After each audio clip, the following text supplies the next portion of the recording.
खुलुमबाय आंनि YouTube channel daily news आपडेटआव नोंथांमोनखौ बरायबाय। दिनै आं नोंथांमोननो मोननैसो हेडलाइन्स लानानै फैदों। मैया आसामाव नगावनि थिंनि सासे 27 बोसोरनि लाइमोन पलमनि बराया ब्लेक फांगास इनफेक्शनाव गुवाहाटी एप'ल' देहा फाहामसालियाव जोबथा हां बोयो।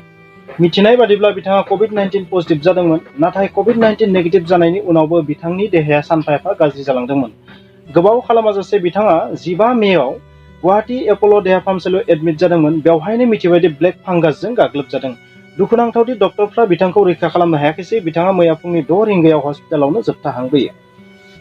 मैया सोलोंथाइ मन्त्रि रनज पेगु बिथाङा मिथिहोदों दि थाबैनो सोलोंथाइ बिफानाव 1 लाख गोदान मावख' थिसननाय जागोन आरो गोदानै प्रभिन्सियेलाइज जानाय स्कुलनि मावख'फोरनोबो बेथनखौ थाबैनो होनाय जागोन होननानै मिथिहोदों।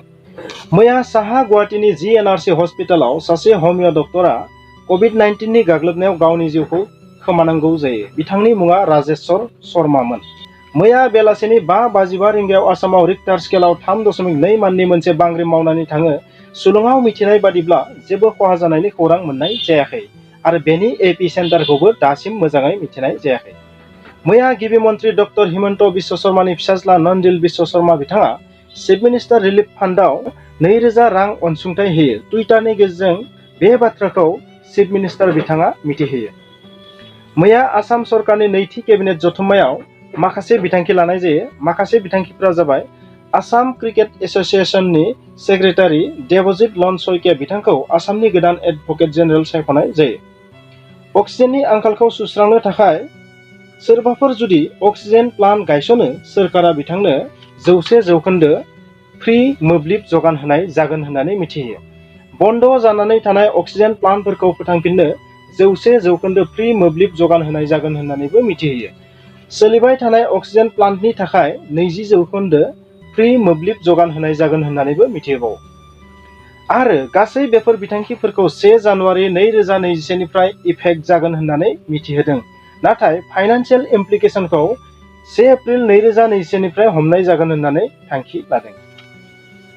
मैया आरोबाव मोनसे थांखि लाबावो। आइसि मिनिस्टारखौ गार्जियान मिनिस्टार होननानै बुंनाय जासिगोन होननानै मिथिहोयो। आरोबाव बे केबिनेट जथुम्मायावनो मोनसेबाव थांखि लाबावदों मा, बिटिआर, कार्बि आंलं आरो डिमा हासावनि गाहाय मावफुं सोद्रोमा बिथांमोनखौ केबिनेट मन्थ्रिनि स्टेटास होनाय जागोन होननानै मिथिहोयो।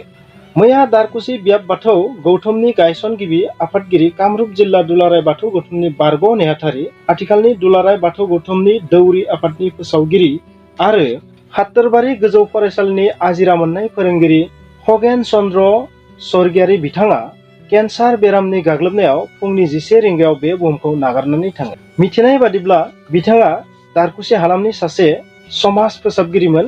बिथाङा सासे गोख्रों हारिनि थाखाय खामानि मावग्रा सुबुंमोन। बिथाङा खन्थाइ लिरगिरि, मेथाइ लिरगिरि, थुनफावथाइ लिरगिरि हिसाबैबो ओनसोलाव मिथिजानायमोन। बिथांनि रुंसारि जानायाव दारकुसि हालामा सासे गेदेमा सुबुंनि खहा जादों होननानै दारकुसि हालामनि सुबुंफोरा दुखु फोरमायदों। बिदिब्ला दिनैनि हेडलाइन्सआ बेखिनियानो। जुदि नोंथाङा बे भिडिअखौ नायना गोजोनबायब्ला प्लिज लाइक खालाम, शेयार खालाम, कमेन्ट्स खालाम आरो जुदि नोंथाङा चेनेलाव गोदानब्ला प्लिज साबस्क्राइब खालाम। गोजोन्थों।